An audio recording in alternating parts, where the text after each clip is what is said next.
This is your weekly trip to paradise, Louisiana style, with Gary Risponi.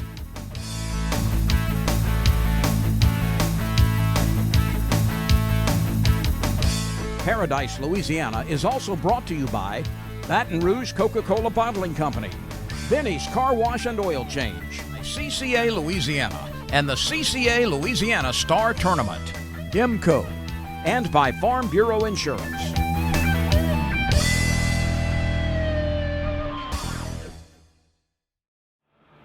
Welcome to another edition of Paradise, Louisiana. And we're coming from the Pelican Studios over here on Coursey Lane, an old school barbecue. It's not a surprise, but I'm going to fulfill a promise. Our guest this week is Mr. Jason Olzak. I've been trying, frankly, I know how to spell it. Jason, we've been waiting the perfect time. We're trying to get you here early, but this is the perfect time. You got all your surveys put up to date. We got a lot of reports coming in on the duck. We even got a little bonus today. We can talk about woodcock, because that's another thing under you, migratory birds.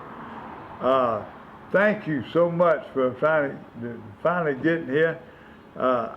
Talking to Jason before we got here, he's been in this about 2.5 years, been on a couple times before.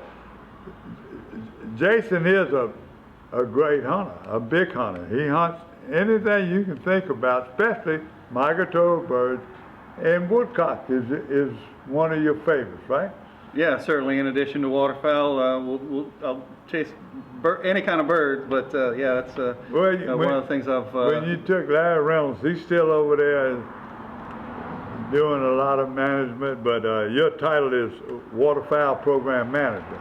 Correct. So I want to say that right, and I'm so glad you're here. So we got a great show as far as being informative again now. I don't know what y'all gonna say, but we got a few pictures. I got a few duck reports. We got a fishing report, and all them tournament reports that were this past weekend, nobody got me anything, so we're gonna postpone it a week. We're gonna learn about what kind of duck season we had. So stay tuned. You're watching Paradise, Louisiana with Mr. Jason Olzak, Waterfowl Program Manager.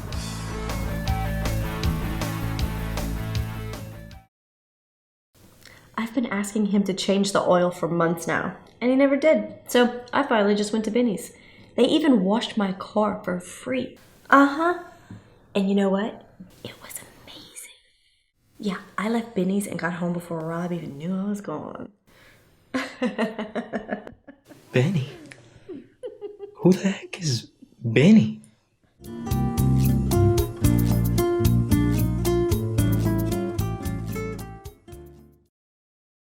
This is Don Dubuque asking you to join me as a member of the Coastal Conservation Association. For 30 years, CCA has worked in Louisiana to conserve our incredible fisheries, making sure that our fishing is great today and for generations to come. Whether looking out for redfish and specks, eliminating gill nets, building reefs across the coast, or work at the state capitol and in D.C., CCA is doing what's best for the fish and the sport we love so much. Your $30 membership will ensure that this work and our great fishing endures well into the future. Go to ccalouisiana.com and join CCA today.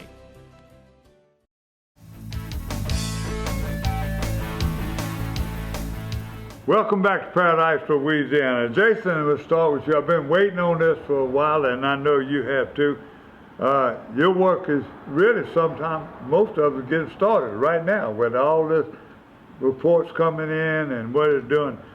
Let's go to survey. We showed them this couple of weeks, but the last two surveys you had in December and January, and you also had reports coming from the Northeast and the Northeast and then the coastal, right? Yep, definitely. So yep. Now, let's go and we can show these graphs that you got. Tell me what graphs and what you gonna tell me about now, the first survey. Well, I think probably best off to start out with the one we just finished up here, the last survey of the wintering season here in January. Big increases in birds from December, which also showed big increases from November. But you know, remember, we're coming out of a summer and fall of extreme drought like we hadn't seen in Louisiana in a long time. So as we got a little bit more precipitation, rain's filling up some not only impounded wetlands and agricultural fields, but also the marsh too. Parts of the marsh went completely dry this past fall. So as those the geographic area of wetland has expanded, we've seen in our surveys increased number of birds. So looking at this past January survey here that we just wrapped up a couple weeks ago, big increases from December, about 25% more than December. However, you know, you look back over the years, we're still considerably down. We're down about 50% from our long-term average for January. A lot of that has to do with, you know, production on the prairies, up where these birds are being produced. It was a down year. There too, yeah, right? That's right. It was a down year there as well. So we had, you know, tempered expectations, still hopeful for a good fall flight, but the drought really didn't help us, you know, early on in the season. So yeah, 1.47 million was the estimate we had for January, and yeah, it's a record low. What teal, you know, over here we got wood ducks, we got teal, but most of it here gray ducks and gadwall and same thing. Mallards, you know, everybody, mallards is show duck, but still we take anything we can get. What was the biggest surprise, or what would you think is surprised you? What breed of ducks that showed up more than you thought they would? You know, it's not the, well, I guess I'll say the surprise is that we had a big increase in mottled duck numbers. The estimate was up a pretty good percentage there. I don't remember the exact, I want to say 40% maybe from last January. So that's promising. You know what, mottled duck's a big concern for us on the coast. We've got harvest restrictions. We had new regulations. That's right. We've got harvest restrictions the beginning of this year. That will continue on for at least the next 2 years as well. So hunters should remember that. But yeah, I guess I've started looking at kind of harvest over the years, and kind of one of the things that's really standing out is the increase in the percentage of divers we're seeing as opposed to the dabblers. Now, the total number's going down, so and that's a lot to do with the reduced dabbler numbers. But so the percentage of divers is increased, is substantial in our survey efforts. And you know, going back to kind of harvest reports, and you talk to some hunters in the field and stuff, and it just depended on where you talk to these guys. Early on, if you had water, you were the only place that had ducks. A lot of those guys did really well early on, and Southeast was far less affected by this drought as well. So I've got a lot of pretty good reports out of the Southeast part of the state this past year. Yeah, and even this January survey, I got some in my little report that I'm gonna pass on after a while. But you talking about all these surveys and stuff, and how we plan, how you work with the U.S. Fish and Wildlife Service too, because that's the big thing. And sometimes there's a 3-year plan, sometimes it's 5-year plan too, right? So how do they ever adjust that by our survey here, by your survey? Well, our plans are, well, our winter surveys are really just an index of distribution of ducks on the wintering grounds, the wintering states, that is. So, you know, the value to this is that, especially the January survey, midwinter survey, is that all states are doing it at the same time. So you get an idea flyway wide, and, you know, between wintering states and the Mississippi flyway and the Central flyway, where birds are distributed on the landscape in the wintering grounds. Just seeing and getting reports here from people where I hunt and my family and other people around, it was surprising. They go there one time, like you said, the water hurt them, but when they got water, teal. Didn't seem a problem nowhere. Green wing and blue wing, you know. But I'll give you some report. But I got a report from Ryan Lambert. We got Southwest, always been good teal season. But like you said, Delacroix in that area down in the Southeast, Mike Benz sends reports every week. He's real big in Ducks Unlimited, travels all the conventions, and he was pleasantly surprised. And he said it warmed his heart. He brought some guests lately, and they come down. One year he had Ducks Unlimited, a special guest for the TV show, and it was terrible. Sure, yeah. So, and I'm going to get off, so I'm going to let you talk, but I never forget a few years ago before the season, it was totally disappointing. All the reports were gloom and doom. Man, it wasn't going to happen. Joe Macaluso put it in the paper, poor Joe, and all of a sudden, that opening day, I don't know, we had a little cold front, but cool front, but they showed up. Everybody was just ecstatic. Yeah. So, and it really put y'all in a bad position too, because y'all was predicted, and even the survey. I've seen that plenty of times. I've been flying this survey since 2007. A lot can change between the time that we fly and opening day, or say the second split opens, or something like that. Oh yeah, it happens often. Weekend. Yeah. And East on, and it was the last weekend, but Sure. we will talk about it later. Jason, when we come back, I want you to tell me, what are you deciphering out of this right now, and the things that you're going to be reporting. So when we come back, I gave you some of my reports, and you tell me why. Okay? I might have a few pictures. They've been slow sending me the pictures. So we'll be back later. Jason Ozak, Waterfowl Program Manager.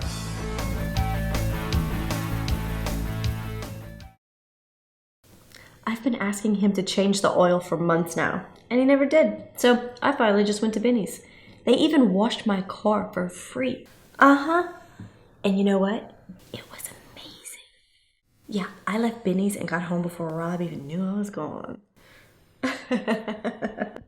Benny? Who the heck is Benny?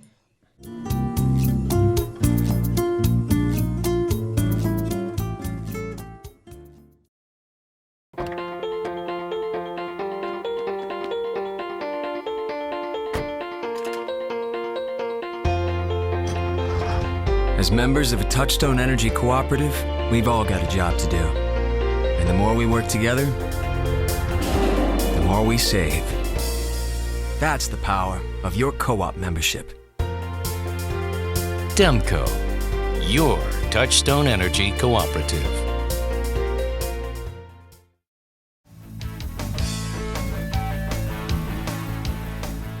Jason, put you on the spot again. This is between you and the people out there watching you. What can they do to help you and help y'all with these reports? And also, what you want them to know right now, looking into next year or whatever. It's yours. Well, I just think the biggest takeaway, I guess, from the surveys, from our winter surveys, is we estimate ducks on a monthly basis every year.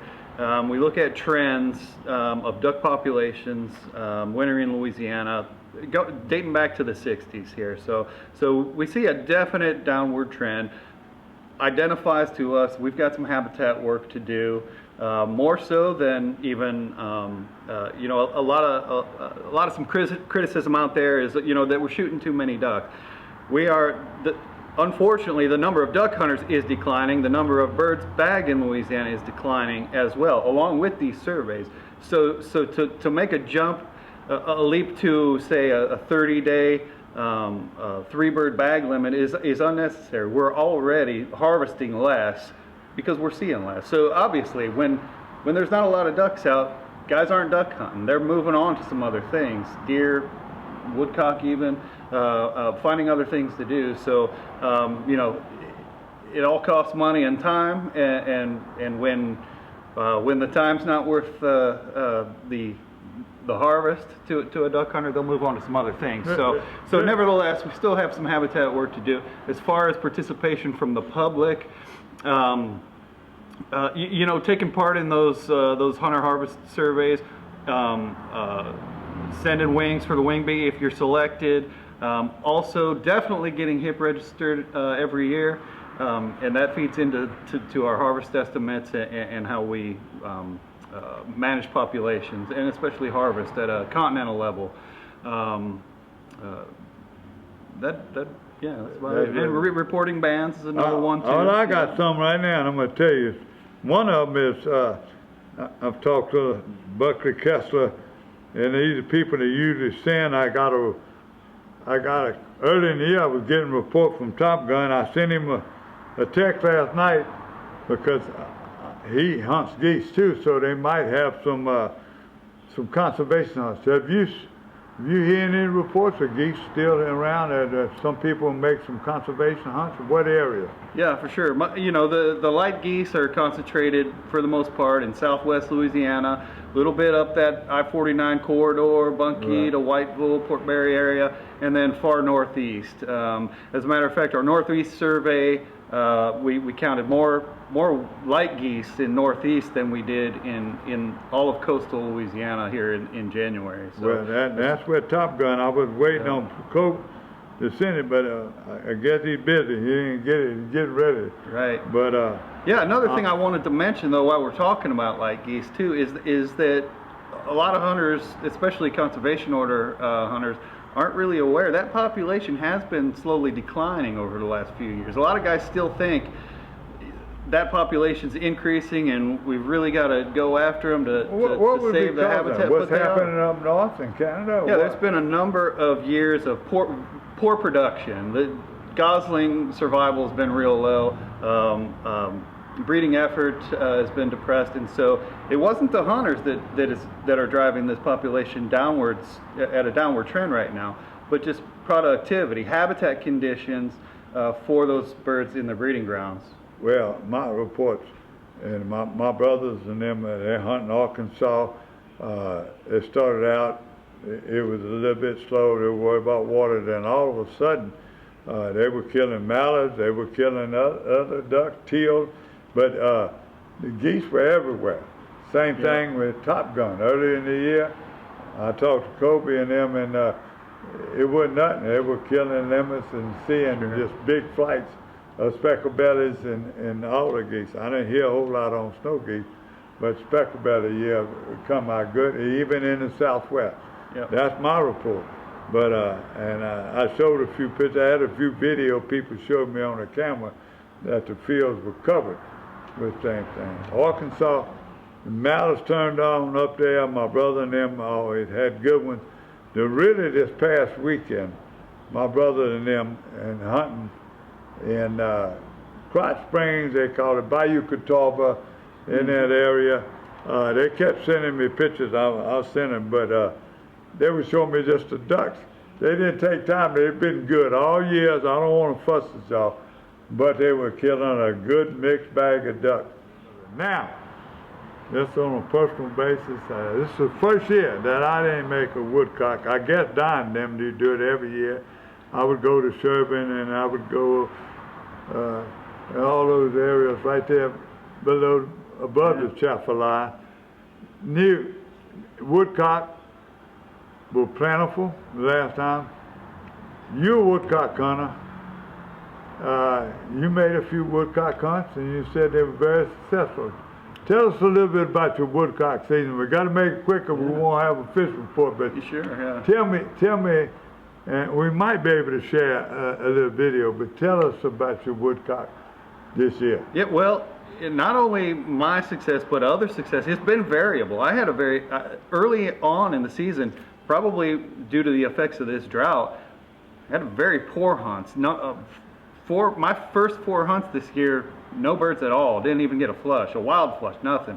But with the rains and some cold weather, they've come in. Some guys, especially in the western part of the state, they were doing fairly well early on. But it seems like all the reports I got through the MAV, the Mississippi Alluvial Valley along the river were very poor up till about just a few weeks ago. So some of the better places, I know up in Point Capee, along the Chaffalai River and on the Mississippi River, we used to find our best spot was down toward Henderson and all that area out there, and it was always good with water. when we had water, it was always best too. And they'd find them little hills.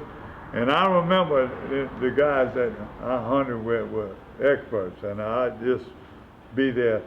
You know, they told us how to look for the white, looking for them, see the little holes in the ground, see the white specks on all the palmettos or whatever you were looking for. You could tell there were woodcock in the area. I thank you. I can't thank you enough. I want to make a wood duck. I hope the good Lord's willing next year that I can do it. The season's over. We work with the woodcock and we send in their wings.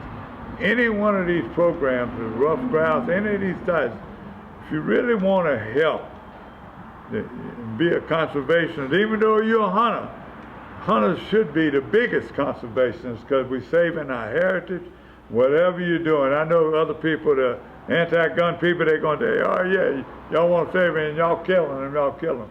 Believe me, it wouldn't be for hunters.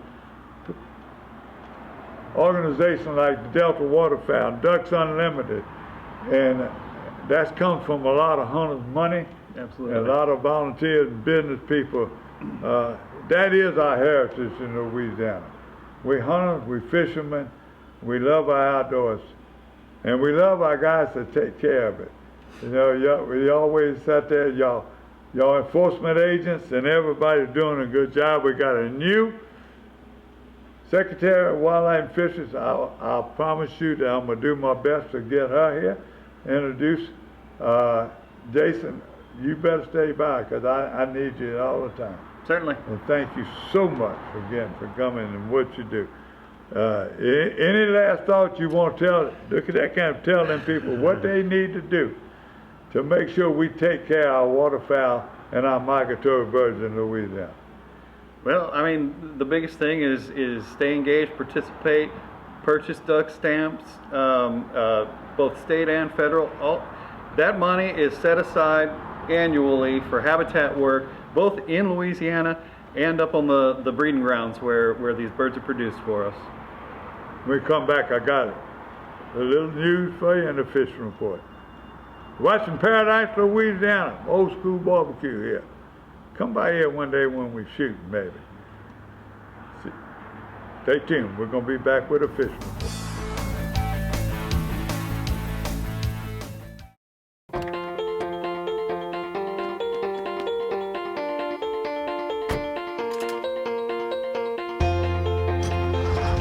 As members of a Touchstone Energy Cooperative, we've all got a job to do. And the more we work together, the more we save. That's the power of your co-op membership. Demco, your Touchstone Energy Cooperative. Berkeley Power Bait Max Set. Outfishes original power bait by 45%. Disperses a supercharged scent field that attracts more fish and triggers more strikes. Power Bait Max Set. Fish bite and won't let go.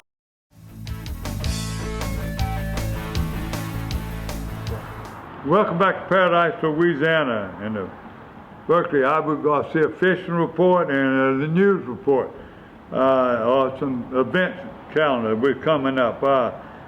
Before I forget, I'm gonna go to that right now, and I'll close with the fishing report.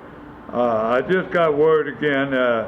Lake Charles has their big boat 37th annual boat show and expo at the Civic Center in Lake Charles.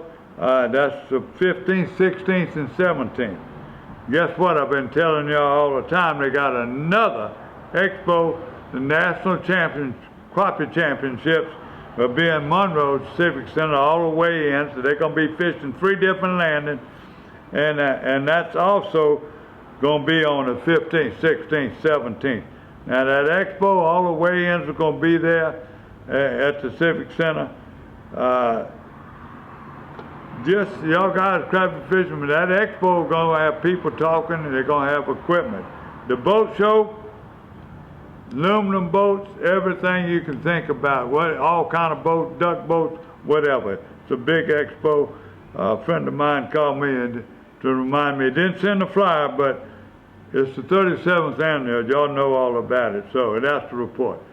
Now, Let me go to fish report. I'm going to start off again. The number one spot that has always been hot right now is in the Slidell area, Pontchartrain Basin, all those areas right now, still catching fish. Been some cold days, they're fishing a little bit deeper. I'm talking about Mike Brinkley and them are catching their fish. They're using bait, they're using live shrimp, but they also catch them on the matrix head. And they're fishing drop shot, even when they're using artificial. So that's the reports I'm getting. They're a little bit deeper, anywhere from 17 feet. Or if you get in them canals, you're getting off on the drop-off and catching redfish at 12 feet. So that's it. The words I'm getting from Fouchon and all those areas right now, it all depends on the weather. The offshore fishing is supposed to be getting hot in Venice. You need to call those marinas. Same thing with the marinas in Slidell. You need to call them, and just I'm talking about second place, Lake Catherine, Island Marina. These people are just tremendous, and they always answer the phone, and they're always giving reports about whether they got shrimp. So I'm gonna cut it short. We had a long show today, had a lot of information on ducks. The next 2 weeks, we're gonna be jumping around and seeing what has going on, especially with the fishing. I was planning on going to Monroe. I just lost my place to stay. I was going to try to cover that tournament. We'll see what happens, see how good I feel. Bring you the news. We had a lot of tournaments this past weekend.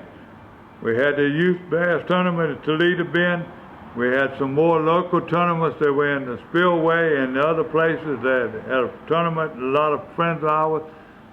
Not one of them sent me a report yet. That's a good thing, because I couldn't have showed it all today. Don't forget, y'all get it to me early. Give me some pictures if you can, some photos, make them good. Duck season closed. They got conservation order. If any of y'all out there hunting camp and them, y'all gonna do conservation order, give me an email, tell me about it, and I'll try to get y'all as many hunters as I can. People are still looking for a place to hunt. Rabbit season, squirrel season going to the end of the month, February. That's another one. I want my best. I'll be the first year I didn't make a rabbit hunt. First year I didn't make a woodcock hunt. So I hope he can show you that film. It brought back memories. With Don, and Joe, and I, we used to love to go make them woodcock hunts. So stay tuned. Again, come back next week. Thank you again to Marty Campbell, Adam Taylor, and all the people here at Pelican Studios. We'll see y'all next week. God bless Louisiana. Paradise, Louisiana is also brought to you by Baton Rouge Coca-Cola Bottling Company, Benny's Car Wash and Oil Change, CCA Louisiana, and the CCA Louisiana Star Tournament, IMCO, and by Farm Bureau Insurance.